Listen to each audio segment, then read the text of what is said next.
오늘 우리에게 주시는 하나님 말씀은 에베소서 3장 7절부터 9절까지 말씀입니다. 신약성경 311면 에베소서 3장 7절부터 9절까지 말씀입니다. 이 계시의 말씀을 제가 받들어 읽어드릴 때 살아계신 주님의 음성을 들으실 수 있기를 바랍니다. 이 복음을 위하여 그의 능력이 역사하시는 대로 내게 주신 하나님의 은혜의 선물을 따라 내가 일꾼이 되었노라. 모든 성도 중에 지극히 작은 자보다 더 작은 나에게 이 은혜를 주신 것은 측량할 수 없는 그리스도의 풍성함을 이방인에게 전하게 하시고 영원부터 만물을 창조하신 하나님 속에 감추어졌던 비밀의 경륜이 어떠한 것을 드러내게 하려 하심이라. 아멘. 대부분의 학교들이 새학기 새학년을 시작한 것으로 알고 있습니다. 자녀들이 새로운 학년을 맞이하게 되면 대부분의 부모님들이 이제 그런 기대를 가지고 축복을 합니다. 새 학기에 좋은 선생님을 만났으면 또 좋은 친구들을 만났으면 하는 기대를 갖습니다. 우리의 인생에 있어서 만남이 중요하다는 걸 다 아시리라고 생각을 합니다. 특히 선생님을 만나고 친구를 만나는 것도 중요하지만 또 배우자를 잘 만나는 거, 그리고 부모님을 잘 만나는 거 더욱 중요합니다.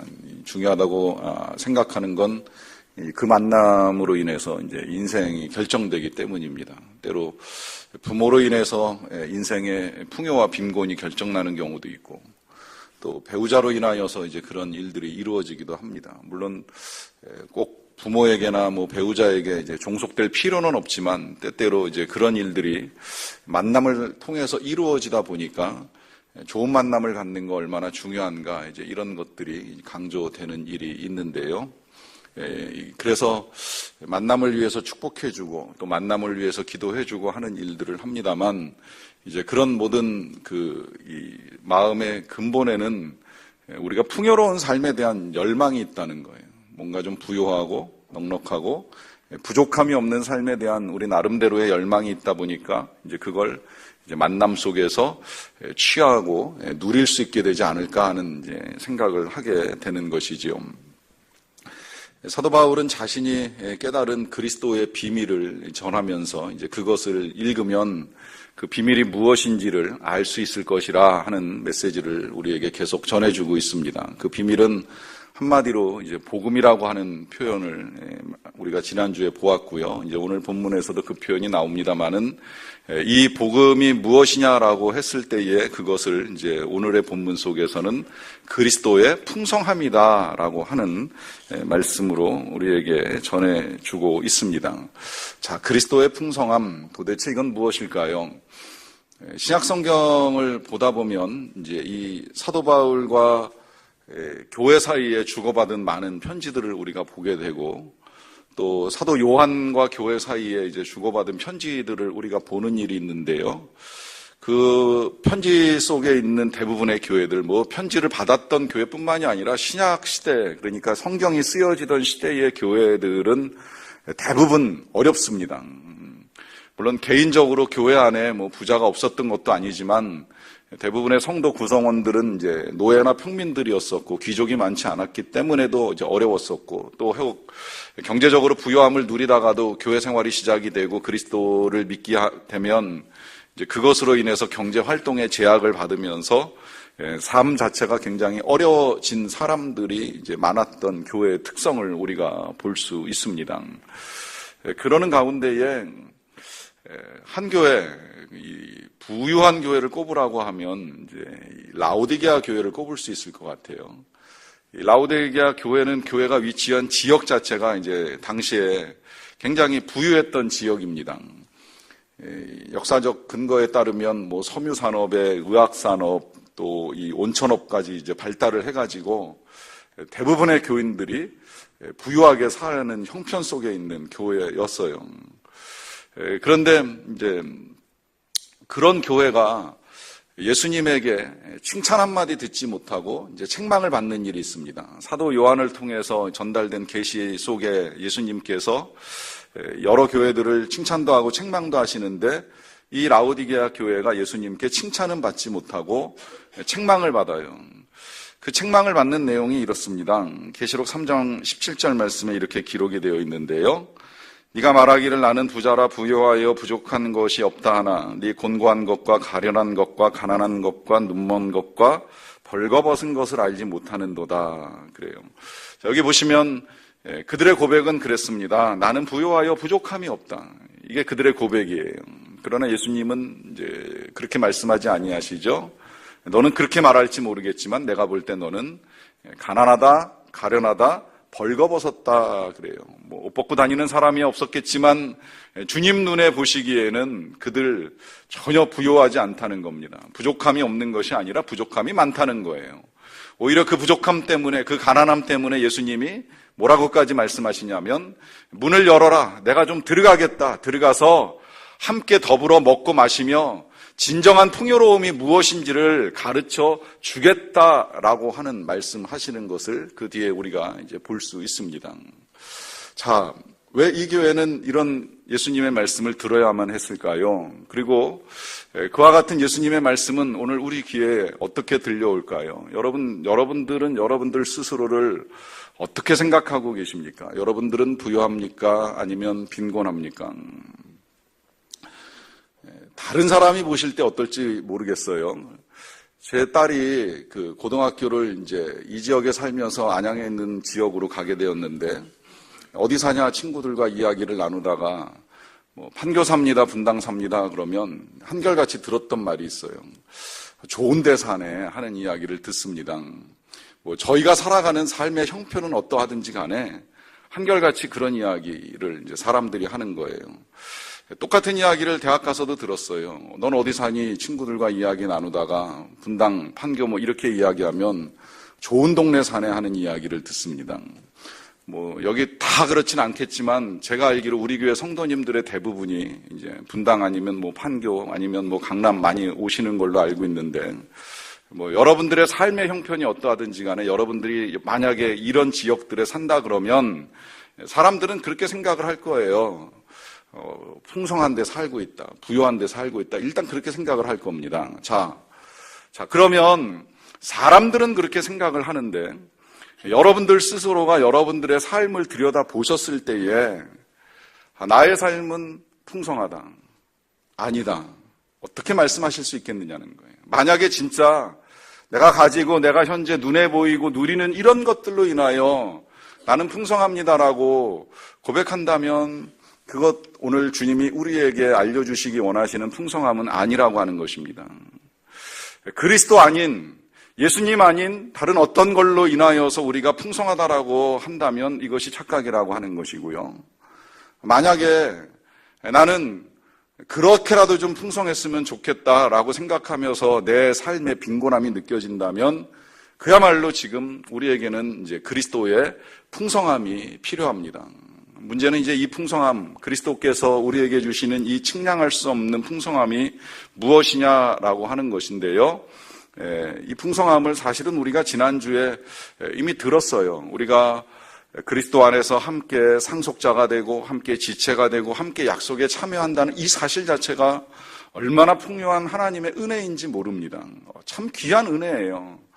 우리가 하나님의 아들이 되어서 하나님의 그 무한한 것들을 다 받을 수 있고 누릴 수 있다는 거. 우리가 그리스도의 몸의 지체로 붙어서 그의 영광을 우리가 함께 누리는 가짓 같은 인생이 되었다는 거.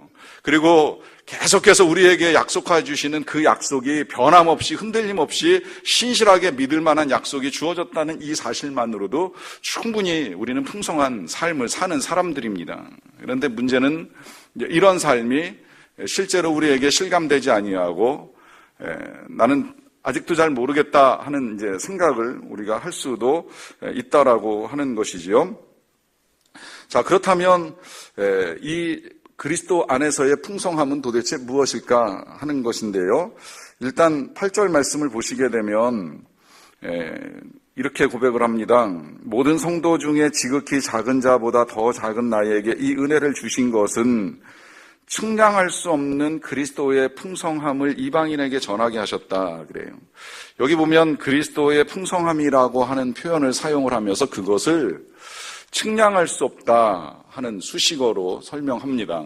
이 측량할 수 없다라고 하는 표현은 이제 무한하다 끝을 알 수 없다라고 하는 표현인 건 쉽게 우리가 이해를 하지만 굳이 꼬투리를 잡아서 이 단어를 이제 보자면 그야말로 이제 앞뒤가 안 맞는 듯한 표현이에요. 그 직전에 우리가 이제 읽었던 과거 본문에서는 알 수 있겠다 그러는데 여기서는 측량할 수 없다는 거. 측량할 수 없다는 건 모른다는 거잖아요. 끝을 모른다는 거잖아요. 이 알 수 없는, 한계를 알 수 없는 이 그리스도의 풍성함을 하나님께서 전하게 하셨다라고 하는 이 앞뒤 안 맞는 표현 속에 지금 사도 바울은 우리에게 그리스도의 풍성함이 있다는 사실을 일깨워주고 있습니다. 그러면 이거 도대체 우리가 어떻게 알 수 있을까? 이 측량할 수 없는, 도대체 헤아릴 수 없는 그리스도의 풍성함을 우리가 어떻게 알 수 있을까 할 때에 지금 여기 이 사도 바울의 고백 속에 이제 중요한 단서가 있어요. 그리스도의 풍성함을 이해하는 단서인데 그것이 지금 이 고백 속에 담겨 있는 대로 스스로를 이렇게 생각하는 겁니다. 모든 성도 중에 지극히 작은 자보다 더 작은 나라고 하는 고백입니다. 자, 지극히 작은 자보다 더 작은 나. 이것도 사실은 사도 바울이 키가 작아서 이런 표현 사용하는 거 아니지요. 물론 이제 그런 이야기는 수없이 전해져요. 누가 그 목회자들 있는 자리에서 자기 자신 소개하면서 제가 그런 고백하는 걸 실제로 들어본 적이 있는데 제가 바울입니다. 이렇게 처음에 고백하시더라고요. 그래서 무슨 말인가 했더니 뭐 바울 같은 능력 있는 사역자가 아니라 엄지손가락 내밀면서 바울은 키 작고 배부르고 머리가 벗겨졌습니다. 제가 그와 똑같습니다. 그러면서 이 5손가락 중에 제일 작은 엄지손가락처럼 바울은 키가 작았고 자기도 그렇다 이렇게 표현하는 말씀을 이제 들은 적은 있는데 사도 바울이 행여 키가 작다고 해서 스스로 작다 이렇게 표현하실 분은 절대 아니고요. 그럼 믿음이 작았겠습니까? 능력이 작았겠습니까? 그가 했던 사역이 별 볼 일 없었겠습니까? 그 어떤 것도 사실은 그만한 사람이 없음에도 불구하고 그는 왜 스스로를 지극히 작은 자보다 더 작은 나라고 하는 표현, 더 나아가서는 우리가 금요일 날 들었던 말씀에서 다시 확인한 대로 죄인 중에 괴수라고까지 말하면서 스스로를 왜 이렇게 낮추는 것일까요? 그저 그냥 그동안에 그가 오랜 신앙의 영성으로 말미암아 자기 자신을 겸손하게 표현하기 위해서 이러한 표현을 사용하는 것일까요? 여러분, 이 사도 바울의 고백은 그리스도 앞에 선 자만이 할 수 있는 고백입니다. 그리스도의 빛 앞에, 우리 예수님의 사랑 앞에, 정말 살아계신 하나님 앞에서 자기 자신을 비추어 본다면 그 누구도 이렇게 고백하지 않고는 견딜 수 없는 자신의 실체가 분명하게 드러나는 거예요. 뭘 하고 못하고가 아니라, 가지고 안 가지고가 아니라, 뭘 알고 모르고가 아니라 하나님만 정말 정확하게 만나고 그리스도께서 살아계시고 그 예수님이 나를 사랑하신다는 사실만 분명하게 깨달을 수 있다면 그 예수님 앞에서 나는 아무것도 아니구나. 진짜 보잘것없는 먼지 같고 티끌 같고 작은 존재이구나. 지극히 작은 자들보다도 더 작을 수밖에 없구나라고 하는 고백이 가능하다라고 하는 것입니다. 사도 바울은 그렇게 주님 앞에 섰습니다.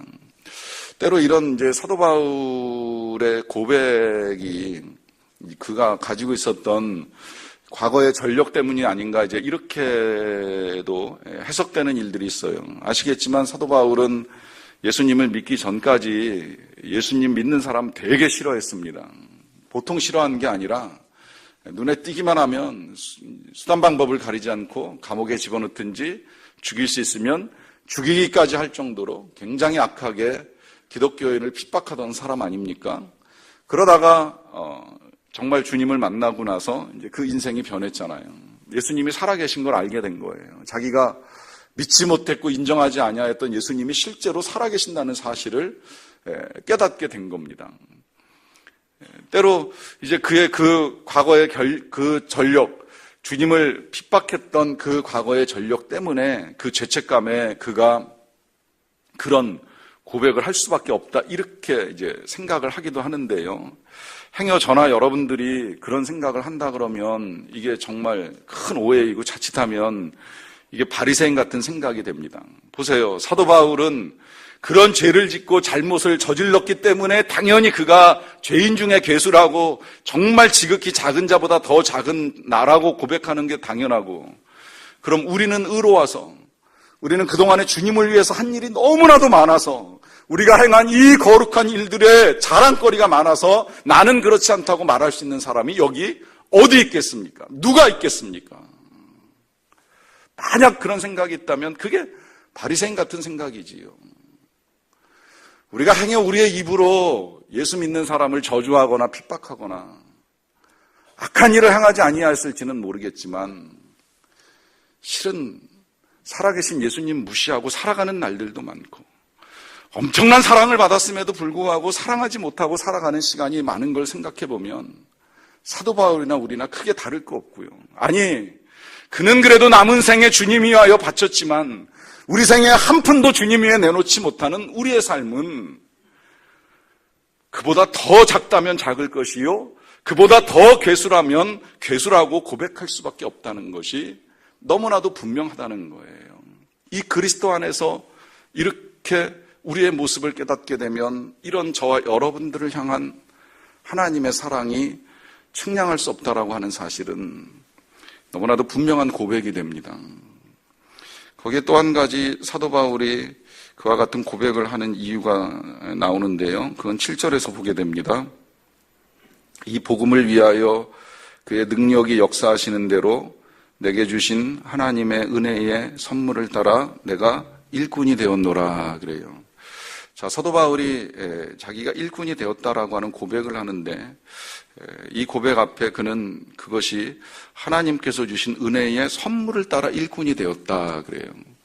물론 겉으로 볼 때 사도 바울은 이제 자원해서 일꾼이 됐어요. 이제 스스로 예수님 만나고 나서 이 귀한 예수님 그 측량할 수 없는 사랑을 누군가에게 전해야 되겠구나. 이제 처음에 동족에게 전하고 동족에게 전하다가 잘 안 되니까 이제 이방인에게도 전하면서 이제 그 스스로 이제 그 일을 이제 하게 되었는데 그는 그가 하게 된 그 일에 대해서 지금 표현하기를 내게 주신 은혜의 선물이라 그래요. 자신이 그 일을 하는 것이 선물이라 그래요. 여러분, 선물이라고 하는 고백은 뭔가 귀한 것을 받고 이제 감사할 때 이제 그걸 선물이라고 표현을 하는데 사도 바울은 지금 자신이 하는 일, 그 일을 할 수 있는 일꾼이 된 것에 대해서 이게 하나님이 내게 주신 은혜의 선물이다라고 하는 고백을 하고 있습니다.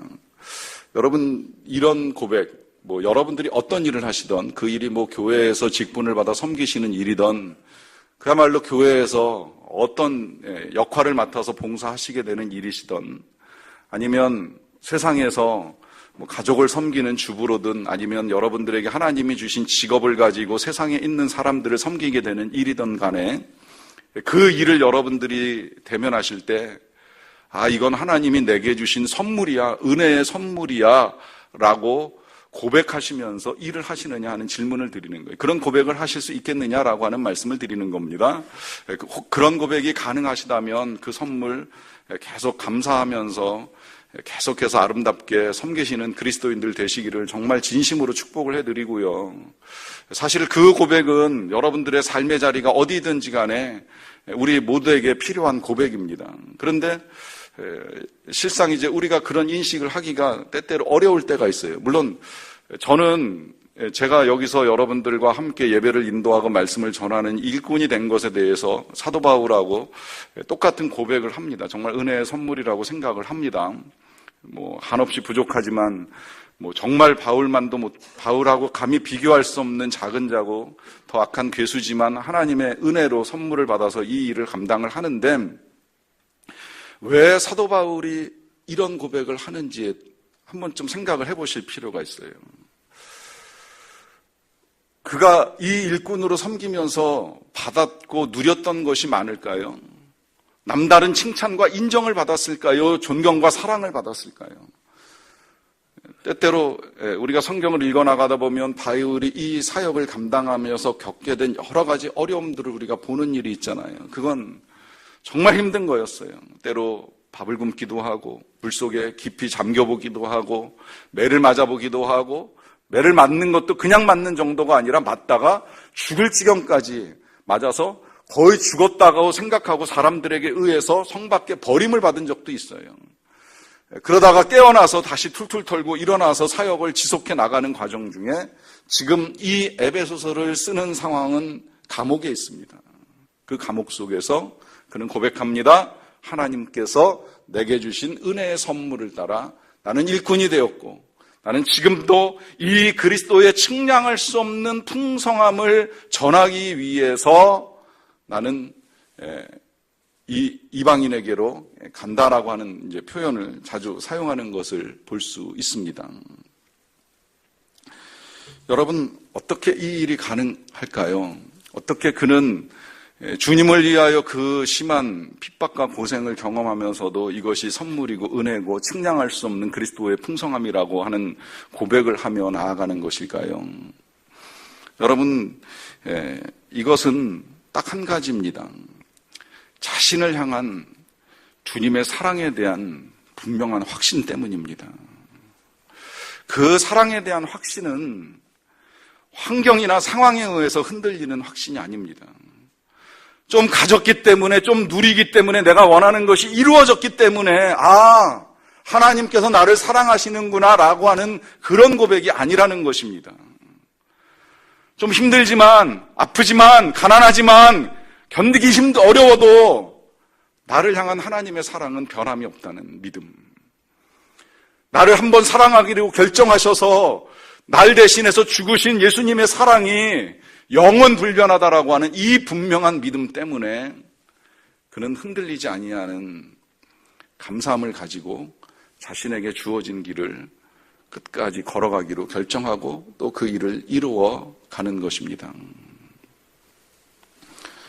사랑하는 성도 여러분, 그 측량할 수 없는 하나님의 사랑 날마다 경험하셔야 돼요. 날마다 묵상하셔야 돼요.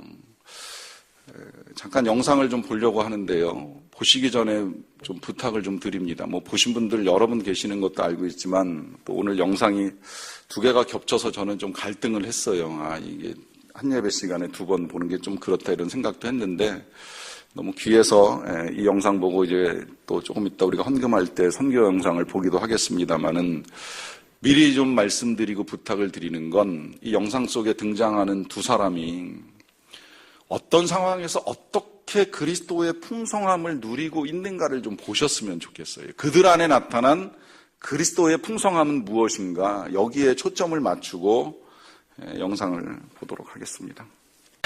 사랑하는 성도 여러분, 여러분들 인생에 비가 내리고 있는 건 아니신지요? 그럴지라도 두려워하지 마십시오. 우리 예수님이 피 흘린 손으로 안고 계시는 분은 김희연 선교사만이 아닙니다. 여러분들을 품에 안고 계십니다. 여러분들도 주님의 품에 안겨있는 주님의 귀한 아들이요 주님의 딸들입니다. 주님의 상속자요 주님의 몸입니다. 주님이 여러분들을 얼마나 사랑하시는지 알 수 있으셨으면 좋겠습니다. 여러분들의 상황과 형편이 어떠하든지 여러분들도 주님 품에 안겨 계신 아기에 불과하다는 사실을 깨달으면서 지금 이 자리, 지금 현재 하나님이 내게 주신 자리, 이 자리가 가난하고 고통스럽고 힘들고 병들고 아프고 괴로울지라도 주님 품에 안겨갑니다. 제가 하는 것이 아니라 주님이 합니다. 이런 고백을 주님께 드리며 나아갈 수 있게 되시기를 바랍니다. 이 시간 각자의 고백을 주님께 드리는 시간을 갖도록 하겠습니다.